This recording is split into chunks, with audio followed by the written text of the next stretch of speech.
You probably think you're in complete control of your decisions and thoughts, but how often are they guided by something else? Something you don't even notice occurring deep within your mind. Here are 21 cognitive mind traps, fallacies, biases, and other phenomenon that exists within your brain. Strange things that are hardwired into all human minds. You may go through your entire life or well into adulthood completely unaware that you're carrying around these thinking errors and mental shortcuts that influence your day-to-day thinking. You can't turn them off or delete them from your brain, but being one of the few people that can notice when they arise in your mind and knowing the situations they're likely to act upon your decision-making is one of the first steps to becoming a more thoughtful and rational thinker. This two-part series is mainly inspired by the works of Nobel Prize-winning psychologist Daniel Kahneman and his amazing book, Thinking Fast and Slow.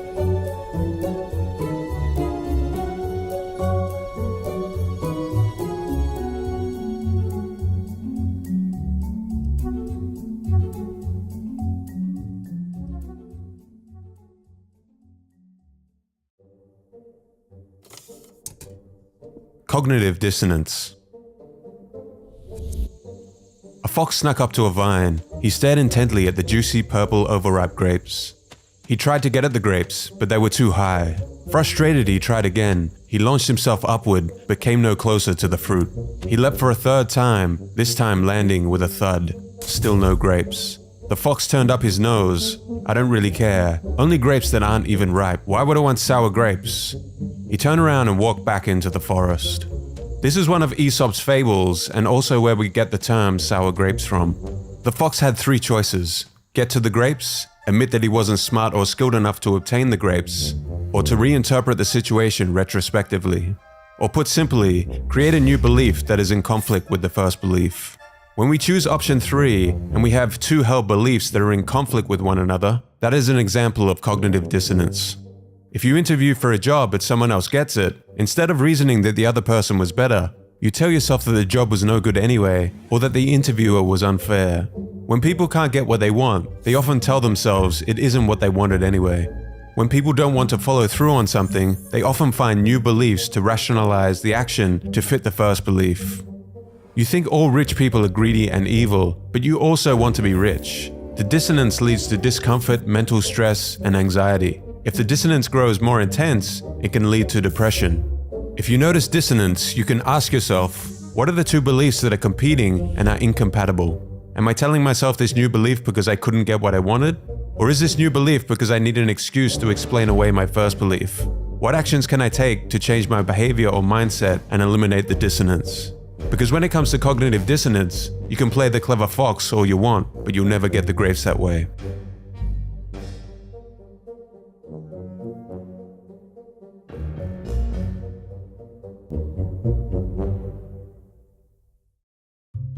The spotlight effect. You arrive 5 minutes late to the office and you feel like everyone is judging you. It's your first day at the gym and you feel like everyone is watching you. You spill a small amount of sauce on your shirt and you feel so embarrassed because you think the whole party is going to notice. The spotlight effect is the phenomenon in which people tend to believe people are observing them more than they are. People are seldom interested in you and your actions as much as you think. So do yourself a favor, stop overestimating how much people are observing you and reduce the anxiety that is probably just the result of the spotlight effect. The anchoring effect. Whenever we have to guess something, let's say the population of Russia, we use anchors, starting with something we know for sure to be true, so it must be greater than 1, must be less than 7 billion, and is less than the population of China. We then take these anchors and explore the unfamiliar territory. Unfortunately, we use anchors when we don't need to. Take a moment to pause and look at these two questions.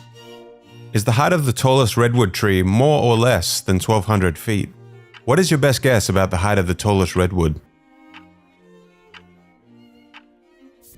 If we ask Group A these two questions and Group B these two questions, we would consistently get very different answers because of the anchoring effect. The words and numbers we use anchors people's decisions. But the anchoring effect doesn't only apply to numbers that appear informative, such as in the tree example. According to Kahneman, anchors that are obviously random can be just as effective as potentially informative anchors. An experiment was conducted on German judges with an average of 15 years experience. Each judge was read a description of a woman who had been shoplifting, then asked to roll a pair of dice, which were loaded to only add up to 3 or 9. As soon as the dice stopped, they were asked to answer how long they would sentence this woman. The judges who rolled a 9, on average, gave her an 8-month sentence. The judges who rolled a 3, on average, gave her a 5-month sentence. The researchers found that the anchoring effect was influencing their judgments. Numerous other studies using arbitrary numbers like the last digits of phone numbers or social security numbers also confirmed our anchoring bias. In sales and negotiations, anchors are being used all the time, and there will be people who are willing and able to set up this mind trap and exploit the anchoring effect against you. The car salesman setting a high price from the start so that the price that he actually wants to get from you seems like a good deal. The $150 dress at the front of the store sets the anchor for the $50 dress at the back of the store. Online stores, salary negotiations, and real estate deals are all playgrounds for the anchoring effect. And it's one of our most powerful biases. You can't turn it off, but you can remind yourself of your vulnerability to it and try to proactively set your own mental anchors before going into any sales or negotiation environment. Take a look at these examples. Let's say I want to sell my book. You can get my online course for $1,999, or you can get my book for just $15. I anchor you to the higher price first, so that the price of my book seems like a bargain. If I wanted to sell my course, on the other hand, I would need to find a better anchor.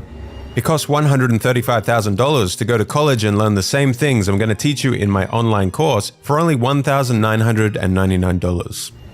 If Sarah wanted to buy a $50,000 car and experiment with anchoring, she wouldn't show her partner a bunch of similar priced cars. She would show him a few $90,000 cars she likes first, and after she gets an audible gasp at the price, then she would show him the car she actually wants. And now it doesn't seem as expensive. The price you anchor first determines how people feel about the value of your offer.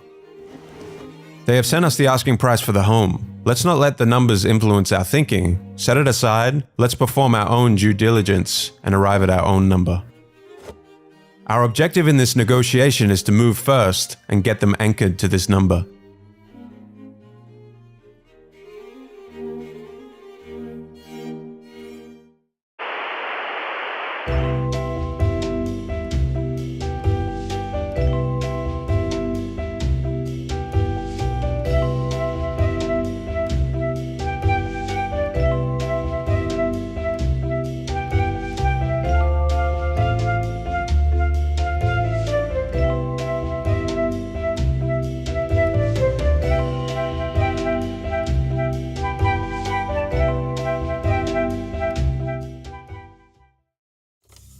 The halo effect. What do you think about Alan and Ben? Alan is intelligent, industrious, impulsive, critical, stubborn, and envious. Ben is envious, stubborn, critical, impulsive, industrious, and intelligent. If you're like most people, you see Alan in a better light than you do Ben, even though the traits mentioned are exactly the same. When it comes to the halo effect, sequence matters. More weight is given to the first piece of information we receive. The first piece of information helps us quickly create a story of the person or situation in our minds. Sure, Alan is stubborn and envious, but that is only because he is intelligent and wants to win in business. And yes, Ben is intelligent, but he uses that intelligence in envious ways. The halo effect occurs when a single initial aspect of a person or thing determines and affects or outshines how we see the full picture. When you first start dating someone, both parties in the relationship are on their best behavior. You start to develop a halo of positive thoughts around this person. Small traits you dislike might begin to pop up, but often go unnoticed because the halo, the positive emotions, and the initial information you gathered on this person is blinding out any of the negatives. The honeymoon phase of a relationship is often when the halo effect influences your judgment the most. If we learn that someone graduated from a prestigious university, the halo effect will distort all other traits we attribute to that person without any evidence. Bernie Madoff was the darling of Wall Street, a legendary investor. The amazing returns and reputation of his company were the halo that made people also conclude his company must be trustworthy. The halo outshone the numbers that made no sense and the underlying fact that he was running the biggest Ponzi scheme in history. Numerous studies have shown that attractive people are automatically perceived as nicer, more honest, and more intelligent. The halo effect can also be found in schools. If a student answers 2 essay questions and the teacher gives the first essay a high grade, he or she is prone to subconsciously give that more weight and give the second essay a higher grade also, and vice versa for low grades. In the work environment, the standard practice of most meetings is to have open discussions on a topic. Daniel Kahneman, in the book Thinking Fast and Slow, argues that it is better to gather independent judgments on the topic from everyone in the group before the issue is discussed, because far too often the opinions of the first people to talk are given too much weight and influence the group's input, especially if the boss speaks first. Modern research suggests that the old saying, "first impressions last," turns out to be true. After meeting someone for the first time, our judgment of that person can influence us for a long time into the future. We jump to conclusions and our perception of true characteristics is distorted by the halo effect. To combat this, try to move beyond the first appearance of someone or something and decorrelate error. Remember that your brain is trying to help you by making the most complete story it can on the limited information it is provided. The problem is that these mental shortcut stories we tell ourselves about a person or thing are often inaccurate from reality. He knows nothing about her personality. All he's going by is how good looking she is. He's succumbing to the halo effect. Hey look, this new applicant graduated from Harvard. She doesn't have any experience in this position, but I think we should interview her anyway. Let's gather ideas independently on this topic before the meeting. I don't want my ideas to influence the group's.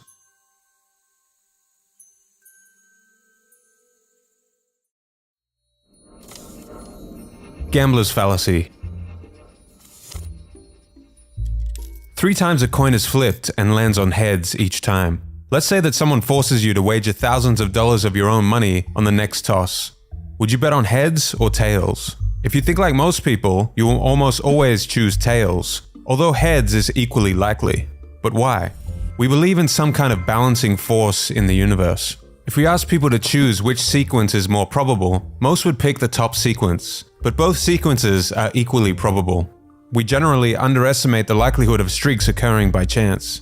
We are led to believe that something needs to change due to the gambler's fallacy. However, there is no such balancing force. The coin cannot remember that heads was flipped 3 times in a row, just as the ball cannot remember that it landed on black. Casinos love the gambler's fallacy because it creates the illusion in the gambler's mind that they can predict where the balance of the dice or roulette wheel will go next. This fallacy can apply anywhere there is a sequence of decisions. That awkward feeling you get when you've answered 5 C's in a row of a multiple choice exam is this fallacy at work. A University of Chicago review found asylum judges were 19% less likely to approve an asylum seeker if they had just approved the previous 2. The same person applying for a loan was more likely to get approved for a loan if the previous 2 applicants were rejected, and was more likely to be rejected if the previous 2 applicants were approved. Similar findings were also found when analyzing the sequence of decisions of baseball umpires. Take a closer look at the independent and interdependent events around you. Independent events are not influenced by balancing forces of nature. The contrast effect. If you see some leather seats for $3,000, they may seem a little expensive. If you're buying an $80,000 car, on the other hand, the $3,000 leather seat upgrade seems almost like nothing. Research shows that people will walk an extra 10 minutes if it means saving $10 on food. However, nearly all wouldn't walk 10 minutes to save $10 on a $1,000 suit. It's easy to think something is attractive, large, or expensive when it sits next to something ugly, small, or cheap.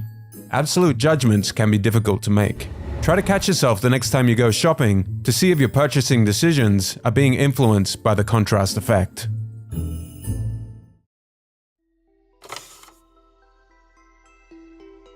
Confirmation bias. You have an existing belief about something, you go in search of evidence that supports that belief, which further reinforces the belief. And you continue this cycle. If you come across evidence that doesn't support your belief, you filter the disconfirming evidence, and your brain forgets it after a short period of time. We never like to learn we've believed in a falsehood or made a bad decision, which is why we tend to filter what information we pay attention to. This is confirmation bias, the tendency to interpret new information so that it becomes compatible with our existing theories and beliefs. This bias is subtle, unconscious, and always present in the mind when rational thinking is needed. As opposed to the scientific method, where you form a hypothesis or ask a question, gather evidence, and then test the hypothesis, this is hard work and may entail some unpleasant truths. This is John. John begins with a simple theory or belief. He turns to Google. He subconsciously goes in search of the first information that confirms his belief, and the confirmation bias takes care of filtering out the rest. Finding information that proves you are wrong is one of the best ways to determine if you are right, and philosophers of science would tell us to combat this bias by trying to refute the hypothesis. But rarely do people actively try to seek out disconfirming evidence to their beliefs. We hate to be wrong, so why would we actively try to seek out information that is in conflict with those beliefs? To make matters worse, the biggest platforms now tailor content to personal interests and browsing history, supercharging confirmation bias on a mass scale. We find ourselves in a sea of one-sided content amongst communities of like-minded people, also referred to as echo chambers, thereby reinforcing our convictions, and the confirmation bias becomes stronger. Not only do we need to combat our own confirmation bias, social platforms are aiding this bias by filtering what we are shown and not exposing us to opposing points of view. The more you conform the facts to fit your beliefs, the narrower your perspective becomes, until that narrow reality becomes all that you can see. Confirmation bias is the genesis of the "I'm always correct" ego, especially in political discourse. What planet are they living on? They must be living in an alternate reality. I'm completely right about this. Look at all the facts on my side. As a result of confirmation bias, we have a high degree of confidence. We feel deep down that we are right. If someone challenges our opinions, we tend to become defensive and even hostile. As opposing perspectives become narrower, discourse about facts that are being interpreted and filtered differently becomes nearly impossible because both sides of an argument are seeing the evidence through the lens of their theories and only looking out for what confirms their existing beliefs. Echo chambers are the flywheels for frequent repetition and dissemination of ideas. The same ideas are shared, liked, and repeated, and any new beliefs are quickly shut down. All divergent thinking and opinions begin to disappear. When people hear the same thing repeated enough times, the facts may as well go out the window. According to Daniel Kahneman, a reliable way to make people believe in falsehood is frequent repetition, because familiarity is not easily distinguished from truth. There is no way to eliminate confirmation bias, only ways to reduce its effect on you. First is to simply become aware that this mind trap exists. If time does allow you to reflect, try to think gray. If you truly want to become an independent thinker, you need to suspend judgments, explore the gray areas, and expand beyond the hive mind of the group. Try to get your information from a variety of sources and avoid being influenced into a belief because it is what others are telling you to think or has been repeated enough times you accept it as truth. Confirmation bias is a perspective narrower. Try to widen your perspective because in most cases the objective facts lie somewhere in between in the gray area.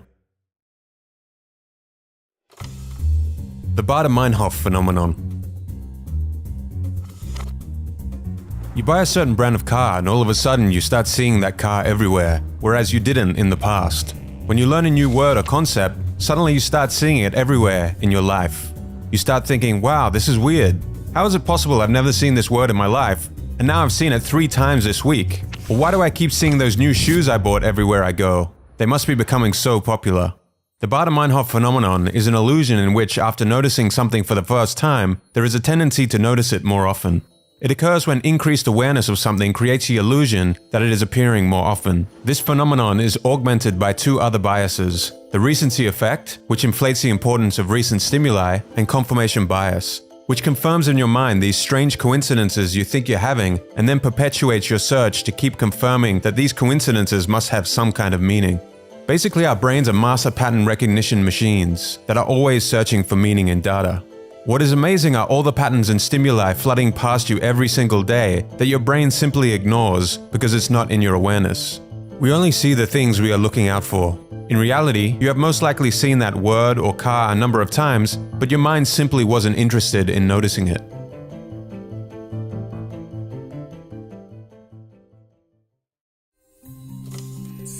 Zeigarnik effect. We can almost always remember incomplete tasks, but we easily forget completed tasks. To put simply, incomplete tasks will stick around in our memory longer than completed tasks. Originally, it was believed that the only way to prevent the Zeigarnik effect from gnawing away at our thoughts was to complete the incomplete tasks. However, further research into the Zeigarnik effect found that simply having or writing down a plan to complete the task was enough to stop the effect. So if you find yourself awake at night with these incomplete tasks stressing you out, grab a pen and pad and write down a quick plan to get the job done. Getting the task out of your head and onto paper combats this effect and will give you more peace of mind.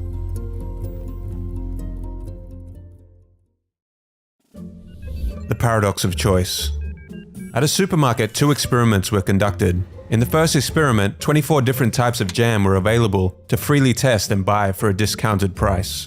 In the second experiment, only 6 different types of jam were available to freely test and buy for a discounted price.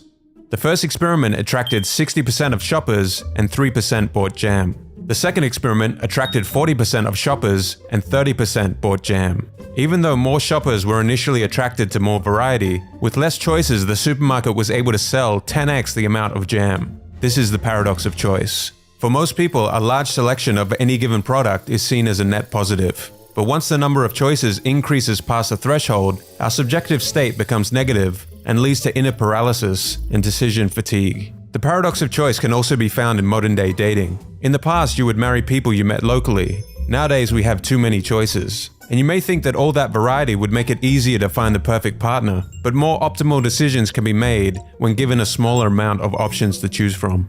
When faced with a small number of options, people can easily weigh the pros and cons of each and be fairly satisfied with whichever option they chose.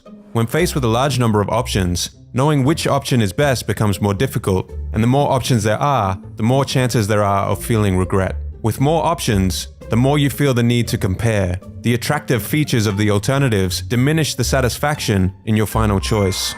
Even if we made an excellent decision, the opportunity costs of the other options subtract from the overall satisfaction of our choice. Too many choices often leads to people not making any choice and giving up on the endeavor altogether.